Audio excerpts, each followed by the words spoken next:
All right. Welcome to Mountain Real Estate. This is Candace Day with Your Castle Summit, and we have a treat today. We get to talk with Amy Nakos, also of Your Castle Summit. So welcome, Amy. Thanks, Candace. Thank you for having me. Yeah, so glad you're here. So we're going to talk about a lot of things related to mountain real estate today, but why don't you give a little bit of background about yourself?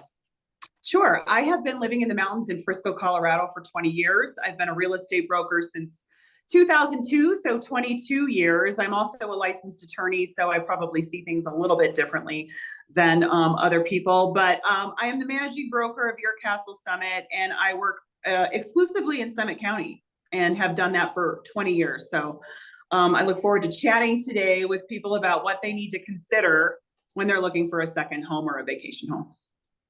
Awesome. Yeah. Well, sounds like you have lots of wisdom to share over 20 years and you have the lawyer perspective. So let's just jump right into it. Well, first, what brought you to the mountains yourself? What brought you here and what made My husband and I were living in Chicago and decided that we wanted to live in the mountains, and it was really a lifestyle choice. So we picked our 1-year-old up and said, if we don't leave now, we're never going to leave Chicago. And we moved to Summit County, and we moved to Copper Mountain into a little condo, and have never looked back. We feel like it was the best decision we ever made. So that's what brought us here, and we're still here. Yeah. Yeah. I hear a lot of people, of everyone that I've talked to that lives here, we kind of like want to whisper it because we don't want too many people to know, but it's a decision you don't look back on, for sure. All right, let's jump into real estate. So you've been doing this for a long time. So why don't you tell us a little bit about what second homeowners need to consider when they're looking at mountain real estate? Yes. So pretty much second homeowners usually have a first home. So they're used to purchasing first homes. Second home ownership and vacation ownership come into people's lives when they're at a financial state where they can afford another home and they can afford that lifestyle. So generally, I'm working with people who are already experienced in purchasing homes or have already owned a home. So I don't know why I have a little thumbs up. Oh, there we go. I think I was wondering, I was like, the internet gods really like that point. I did a thumbs up and it added it there. So thumbs up on this. So anyway, what I'm saying is that people already have primary homes. They know what it's like to purchase a primary home, and the considerations for that are different than a second home. People know how many bedrooms they need, how many bathrooms they need. Do they need a home office? Do they need a 2 or 3 car garage? Are they gardeners? Do they need a yard? Do they want solar? All of the things that people think about in their primary home are necessary to their daily life. But when we're talking about getting a vacation or a second home, most people run into budget constraints where they're not going to be able to purchase the same type of home they have in their primary residence up in the mountains. And that's because we are a resort market, and resort markets are very expensive. So not just here in the mountains, but literally any resort market in the country where you have beautiful space, highly amenitized resort areas, the real estate's really expensive. So when we're talking about considerations, really the first thing we talk about is your budget.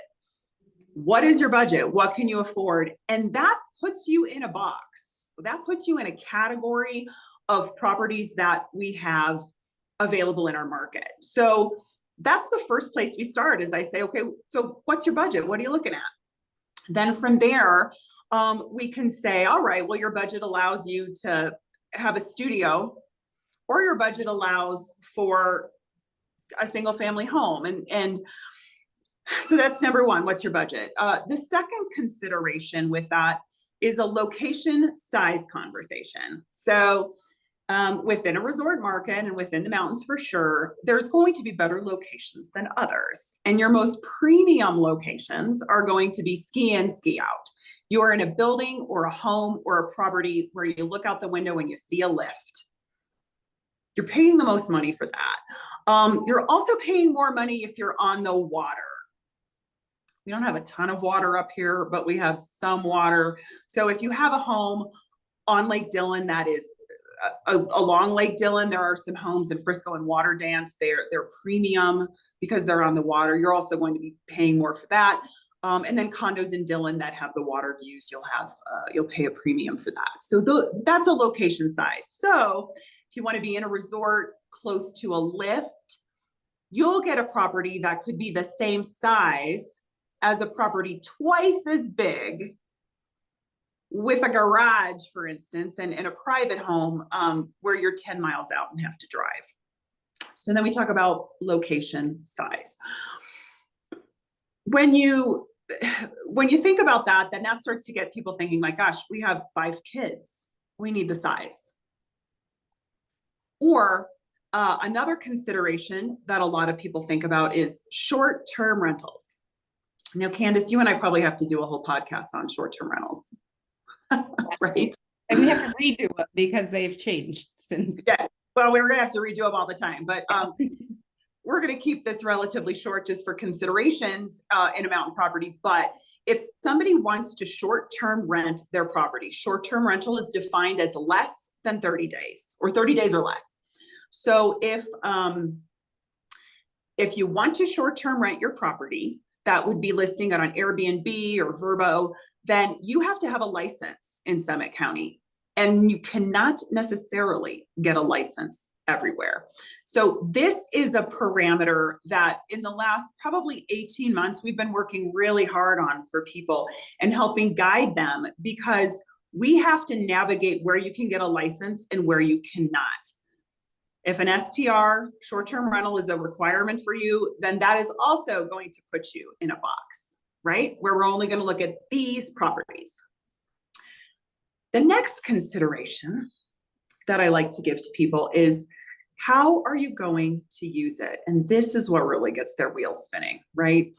Because maybe they've never had a second home before, and they have the dream of, many of my clients are Denver metro people, but we have clients who come from Texas, Illinois, Florida, Nebraska, Iowa, all over. And it's their dream to have a place to ski and to visit, and maybe not sit on I-70. We've seen the I-70, right? It's a factor. It's a factor. It's a factor. And I always feel like when there's a backup, that we should just be out there handing flyers out. Exactly. Help, we can help with this problem. So that's the dream, right? But nobody thinks about, how am I going to use that property? They'll come to me and say, well, we think we need a 4-bedroom. I'm like, well, why do you think you need a 4-bedroom? Well, because our kids might come visit over Christmas. Like, so in the 4-bedroom category, we're now maybe over $2 million. Do you really need 4 bedrooms? When your kids come to visit, can we get a neighboring property and rent it for them? That could be an option. I also like to talk with people about, are they big skiers? I tend to find that my ski in, ski out people have little kids that they want to start, because if any of you have had little kids listening to this, it is a schlep fest to ski, right? It's so hard. And you think about, loading all their stuff and driving. And so for the families and for the people who have the financial wherewithal to do it, the ski and ski out is great for little kids. So that's something to think about. Storage is huge. Are you big cyclists? Places have bike racks where you can lock your bike, but I promise you that my husband would never lock his bike on a bike rack. It must be locked inside a room that's probably temperature controlled with no dust, right? So do you have bikes? Do we need to figure out, do you need to have storage for that? And then garage is a big conversation for people, because we get a lot of snow here, right? And so if you want to not have to clear snow off your car, you're probably going to have to look for a place that has a garage or underground parking or covered parking. So conversations that normally don't come up in a primary market because they're already shopping for the things they want. Here, most people are making sacrifices with their budget. you can't always get everything you want. So we talk about what are the things you must have and what are the things that would be nice. But so many times I have this conversation with people and they're like, we're going to have to talk about this. And then they come back to me and they kind of tell me where they land on it. Another element that is an interesting element, and I've run into this with dozens and dozens of clients, is a washer and dryer. So when you have never shopped for a second home or a vacation home before, it is your assumption that a unit comes with a washer and dryer.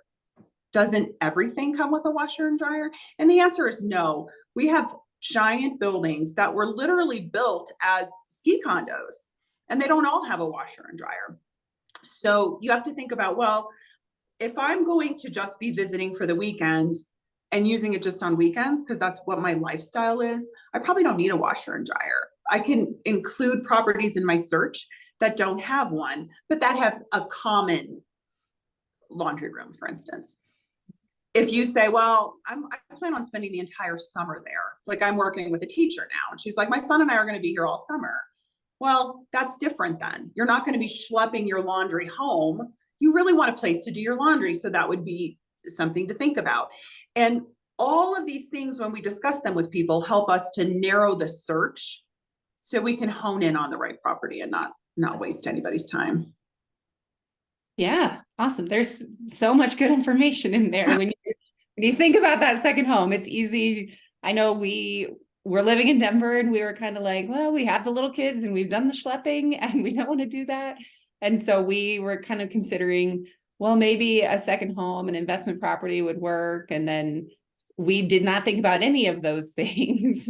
And we started looking and being like learning all of that along the way. So that's why it's valuable to work with realtors like Amy, who have been doing this a long time, to kind of help along the way, make sure that your search is honed in at the beginning, rather than like starting really big and then kind of scaling things back and realizing what you're missing. That's true. And I always tell people this is a process, it's not an event, because you do have to figure it out. You're not going to just come up one weekend and know, unless you've been shopping yourself for a long time, and going through the process online. So it is a process, and you need to get into those places and then and figure out how it is going to work for you. Another thing that I sometimes see happen with buyers is they might be just a copper buyer, for instance.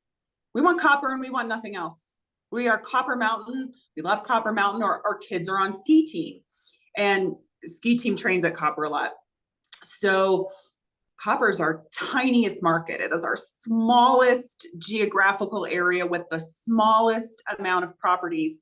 And so if you are a Copper buyer, for instance, there might not be anything on the market, and you're on a search and you're just waiting for it to hit. Or, Candace and I are calling other Copper people we know and be like, is anybody selling anything? How is this looking?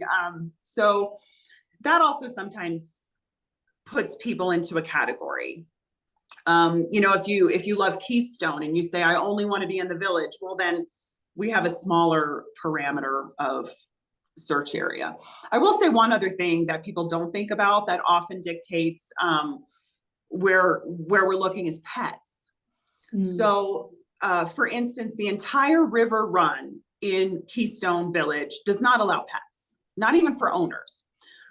Most condos or most projects will allow for owners to have pets, but not renters to have pets. And that's a liability conversation for the HOAs. But when you have this entire village that doesn't allow for pets, and there's my thumb again. I don't know how to get rid of that. We'll just keep it there. I'm going to keep it there. Thumbs up for me. Great. But somebody says we're bringing our pets, then river runs out. That's out of the equation. Also, I have a lot of clients who are used to just letting their dog out their back door. And they say, oh my gosh, if I'm in a condo building and I have to walk up and down stairs with my dog, or I have to get in and out of the elevator to let my dog out, that's a thing I don't want to have to do. So pets are also a big consideration when shopping for a second home.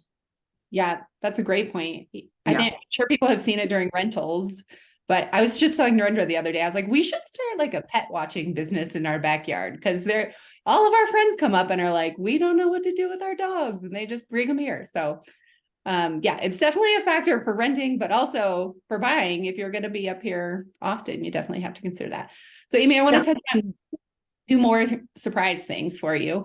Um, one is like new builds. So which of your clients do you steer towards new builds versus existing inventory? That's a great question. We have had more new builds in the last 5, 6, 7 years than Summit County's ever seen. So I've been up here 20 years, and we really haven't had the option of new builds until recently, which is fantastic. So what new builds get you is you're paying the price. You're paying a premium, but you're getting brand new. You're getting, you're not going to have as many problems. There's no deferred maintenance. You've got a 1-year punch list, new appliances, new everything. So I can't really put into a category like a demographic, but it is the type of people who like the very nice, and who are okay in a smaller space. Mm-hmm. Because for the new builds, because you're paying more, the budget constraint is what, you'll get less in a new build because we're at least 1,000 a square foot, 1,000, 1,100, 1,200 a square foot. We do have a lot of good new build options in Frisco, beautiful bigger units, 3 and 4 bedrooms, but you're above the $2 million price point. And so that just doesn't work for a lot of people. The new builds in Silverthorne and Keystone are about, for a 2-bedroom, you're like at least $1 million up to maybe 1.3, 1.4. So if you're in that price point and you want beautifully finished with the amenities, then new construction is a great option for you. But I don't know, what are you seeing? Yeah, I think the same. I think if you want that like turnkey in condition, like really good condition, and you want to furnish it, I think that's a factor. The furnishings are a factor that you have to think about with the price of existing versus new build. And then timing is the other price. So I just had one close yesterday, but we waited 2 years for it. So I think that's something to think about. She paid the price of 2 years ago was price, but she didn't have it for 2 ski seasons. So yeah, I think there's different factors, but I also agree that like increasing our supply has been helpful. And some of the new builds in Keystone and Silverthorne allow short-term rentals, which is sometimes a hot commodity. Absolutely. So yes. And I also think that the new builds for consumers out there, so if you're starting to look for a second home and you're maybe fishing around on Zillow or Realtor.com, Redfin, whatever platform people use, not all of the new construction is on there. It is not easily, I don't feel like it's easily digestible, so you'll have a developer who might not put on all of the units that are available. Kindred's a great example right now. They've got some on the market, but some are still not on the market. So it does take somebody who's experienced, like working with a local realtor like you or I, to just understand, yep, here's the project, here's what's on the MLS, here's what's showing up on your Zillow app, but there's these other units, or there's more to it. So absolutely. If you've got new construction, you're going to want representation. Yeah, that's great. Mm-hmm. So going back, so you laid out a lot of really good things to think about for second homeowners as you're kind of embarking on this journey. Once they start looking, what does the process look like when they work with you? Sure. So generally it's a phone call, because when you're looking for a second home, you don't live here. So people don't just show up and say, oh, let's just meet and talk. Yeah, we've usually been in communication online.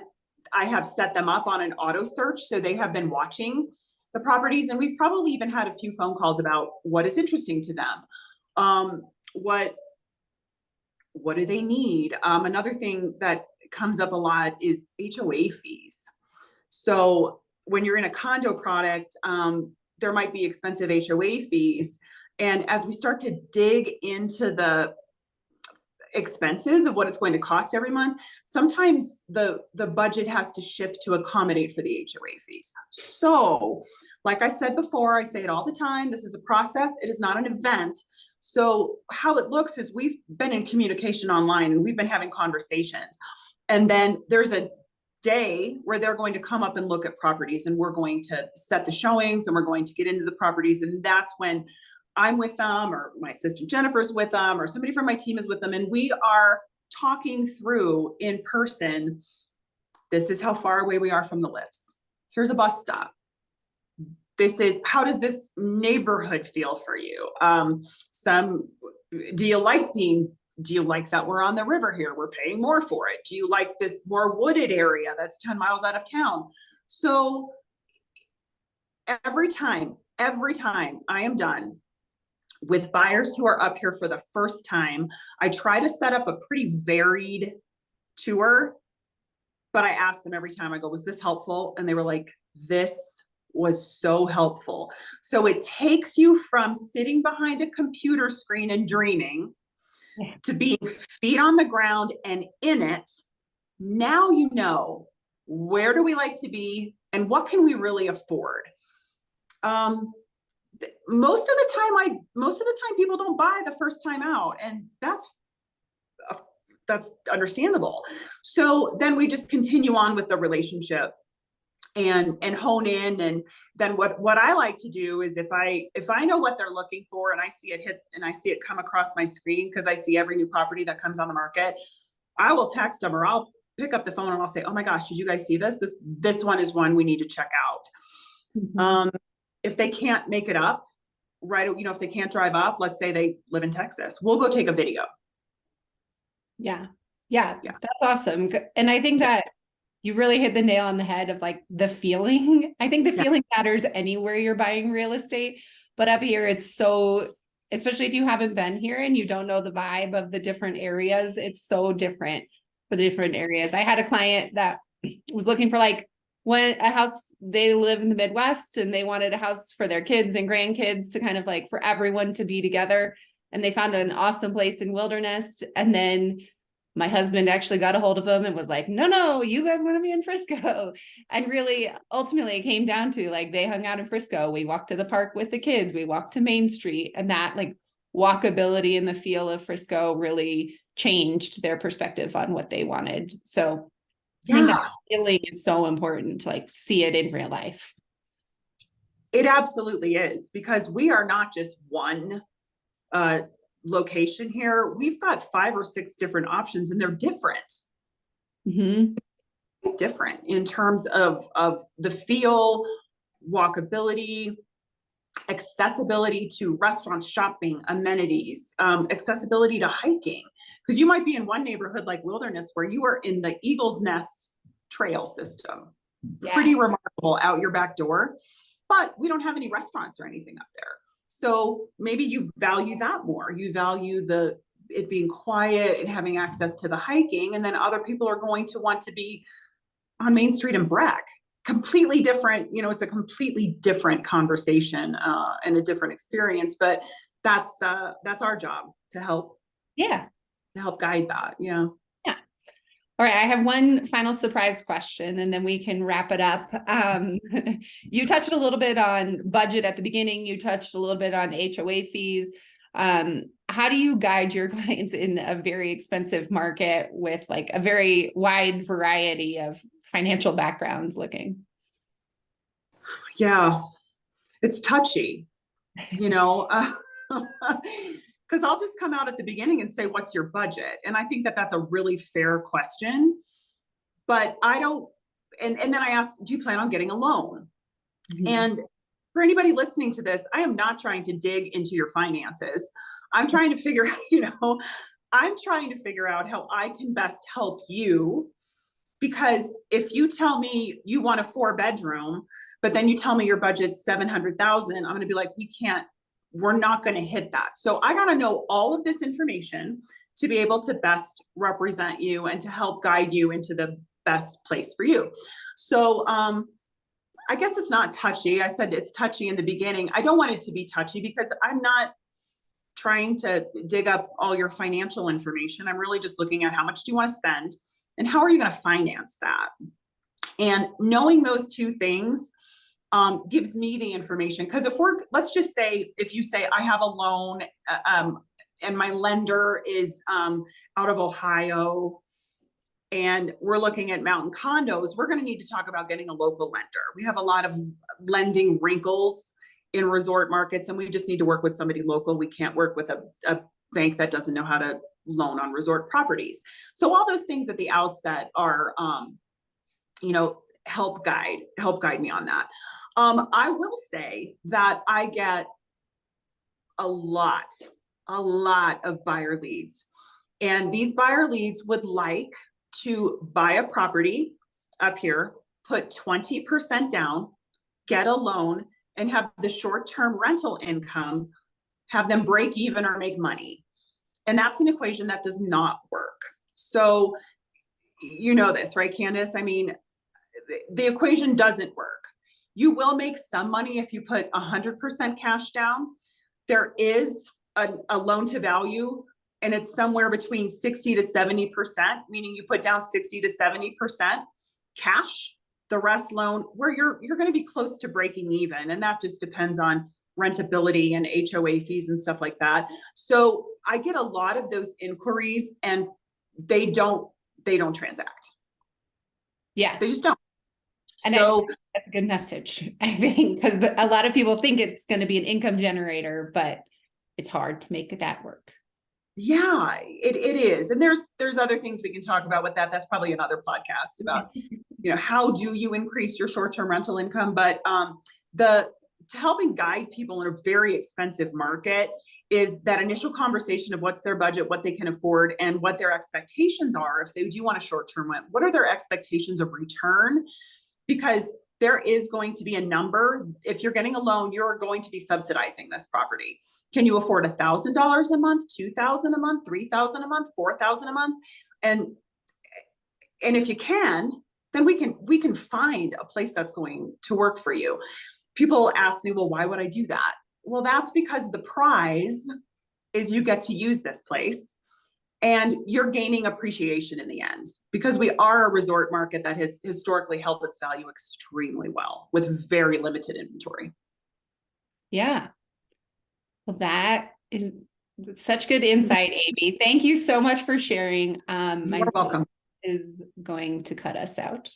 So I'm just going to sign us off, and then I might call you after. But all right. Amy, thank you so much for joining us. Really appreciate all the insights for all of the potential second homeowners out there. Feel free to reach out with questions to me or Amy. There's a lot of history and knowledge and experience here ready to help. So thanks so much for being here, Amy. You bet. Thanks for the opportunity. I'll leave everyone with a thumbs up. Yeah, thank you. I love it. All right. This is Candace Day with Mountain Real Estate.